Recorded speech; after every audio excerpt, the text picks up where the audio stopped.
এত মজার ভর্তা যদি খাবার মেনুতে থাকে, ইচ্ছে করবে সমস্ত ভাত এটা দিয়ে খেয়ে ফেলতে, আর কোনো কিছুই প্রয়োজন হবে না। আসসালামু আলাইকুম এভরিওয়ান, আশা করি সবাই খুবই খুবই ভালো আছেন।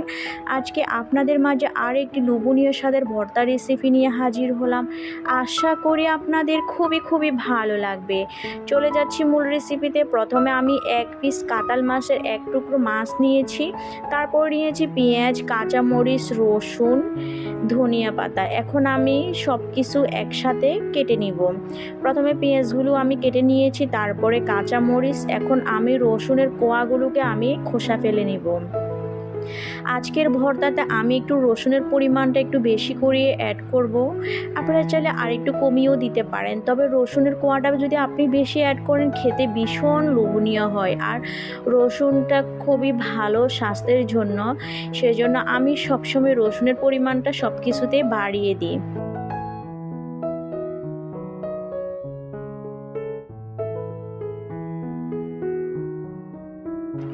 বিশ্বাস করবেন না, এই ভর্তাটা এত যে মজা হয়, এত লোভনীয় হয়। গরম গরম ভাতের সাথে আপনি শুধু এই ভর্তা দিয়ে আপনার ভাত খাওয়া হয়ে যাবে, আর কোনো কিছু আপনার প্রয়োজনই হবে না। সব কিছু ফেলে শুধু আপনি এই ভর্তাটা দিয়ে আপনার সমস্ত ভাত খাওয়া হয়ে যাবে। ছোট বড় সবাই এই ভর্তাটা খুবই পছন্দ করবে, প্লেটের ভাত চেটেপুটে খেয়ে নেবে। আমি এখন ধনিয়া পাতা কুচি করে নিয়েছি। এখন দেখেন, আমি কাঁচামরিচ, পেঁয়াজ, রসুন এবং মাছকে আমি সামান্য পরিমাণ হলুদের গুঁড়া, হাফ চামচ পরিমাণ মরিচের গুঁড়া এবং হাফ চামচ পরিমাণ জিরে ধনিয়ার গুঁড়া এবং হাফ চামচ পরিমাণ আদা রসুন বাটা দিয়ে এখন আমি মাছ এবং সব কিছু আমি এখন মাখিয়ে নিব। এখন সব কিছু আমি ভালো করে মাখিয়ে নিব। তারপরে আমি চলে যাব চুলায় আমি একটা ফ্রাই প্যান বসিয়ে দিয়েছি। এখন আমি ফ্রাই প্যানের মধ্যে আমি 3 টেবিল চামচ পরিমাণ সরষের তেল দিয়ে দিয়েছি। সরষের তেলটা একটু গরম হলে আমি এর মধ্যে এখন আমি শুকনো মরিচগুলো আগে ভেজে নিব। এখানে আমি 4টা শুকনো মরিচ দিয়েছি। আপনারা চাইলে ঝাল খেতে চাইলে আর একটু বাড়িয়েও দিতে পারেন।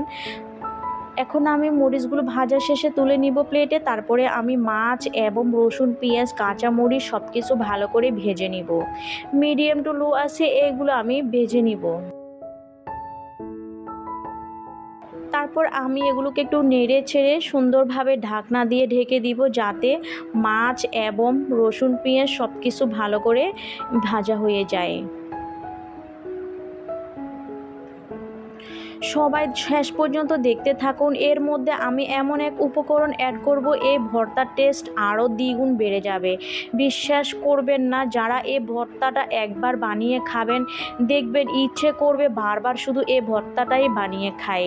এতটা মজা হয় এই ভর্তাটা। এক পিস মাছ দিয়ে আপনার পরিবারের সবাই পেট ভরে মন ভরে এই ভর্তাটা দিয়ে সুন্দরভাবে ভাত খেয়ে ফেলতে পারবে। এখন আমি রসুন, পেঁয়াজ, কাঁচামরিচ এগুলো ভাজার শেষে প্লেটে তুলে নিচ্ছি।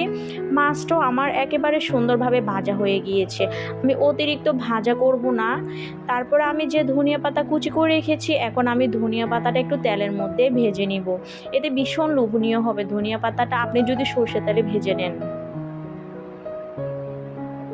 যারা ভর্তা খেতে পছন্দ করেন না তারাও এই ভর্তাটা যদি আপনি বানিয়ে দেন দেখবেন একেবারে সুন্দরভাবে খেয়ে নেবে, এবং আপনার কাছে শুধু বারবার রিকোয়েস্ট করবে এই ভর্তাটা আবার একটু বানিয়ে খাওয়ার জন্য।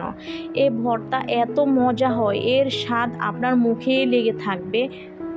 সব কিছু আমার ভেজে নেওয়া শেষ। তারপরে আমি দেখেন এখানে শিলপাটা নিয়েছি। আজকে ভর্তাটা আমি শিলপাটায় বেটে নিব। প্রথমে আমি পেঁয়াজ, রসুন, কাঁচামরিচগুলোকে আমি আগে বেটে নিব। আপনারা চাইলে এগুলোকে বাটনাতেও বেটে নিতে পারেন, তবে আমার অভ্যাস শিলপাটায় ভর্তা বেটে খাওয়া। শিলপাটায় ভর্তা বেটে খেতে ভীষণ লোভনীয় হয়। আমি এখন পেঁয়াজ, কাঁচামরিচ, রসুনকে একেবারে মিহি করে বেটে নিব।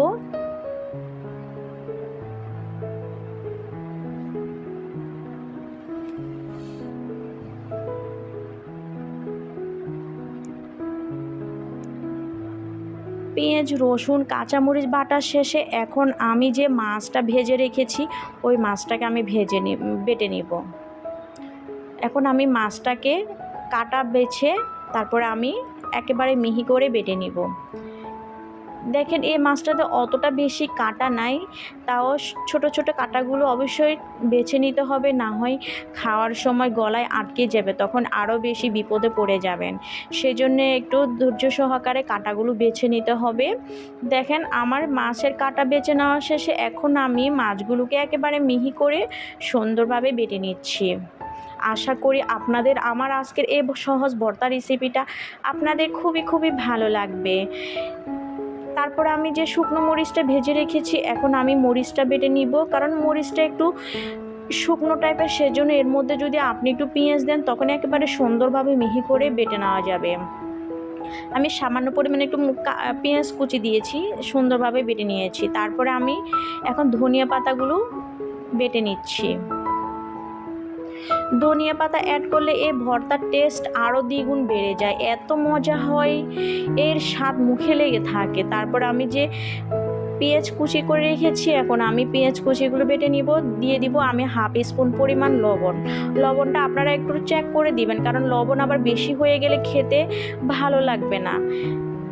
আমার সব কিছু বেটে নেওয়ার শেষ, এখন আমি এগুলোকে ভালো করে মিক্স করে এর মধ্যে আমি সরষের তেল অ্যাড করে দিব।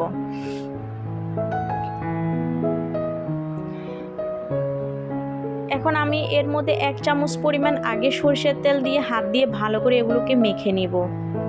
দেখেন এভরিওয়ান, কত লোভনীয় লাগছে। এত মজার ভর্তা যদি থাকে আপনার গরম গরম ভাতের সাথে, একেবারে এক নিমিষে আপনার প্লেটের ভাত শেষ হয়ে যাবে, এত মজা হয় এই মাছের ভর্তাটা। আর ভর্তা খেতে তো সবাই খুবই পছন্দ করেন, আর আপনি যদি এরকম মজার মজার ভর্তা যদি পরিবারকে বানিয়ে খাওয়ান, দেখবেন আপনার পরিবার আপনার রান্নার একেবারে ভক্ত হয়ে যাবে। এখন আমি ভর্তাগুলোকে প্লেটে নিয়ে নিয়েছি। দেখেন কতটা লোভনীয় লাগছে। এখন আমি উপরে 1 চামচ পরিমাণ সরষের তেল দিয়ে দিব। মাশাআল্লাহ, আশা করি আমার আজকের এই সহজ রেসিপিটা আপনাদের খুবই ভালো লাগবে। যদি বেশি ভালো লেগে থাকে চ্যানেলটি সাবস্ক্রাইব করে পাশে থেকে যাবেন। সবাইকে ধন্যবাদ জানিয়ে আজকের জন্য এখানে বিদায় নিলাম। আল্লাহ হাফেজ, আসসালামু আলাইকুম।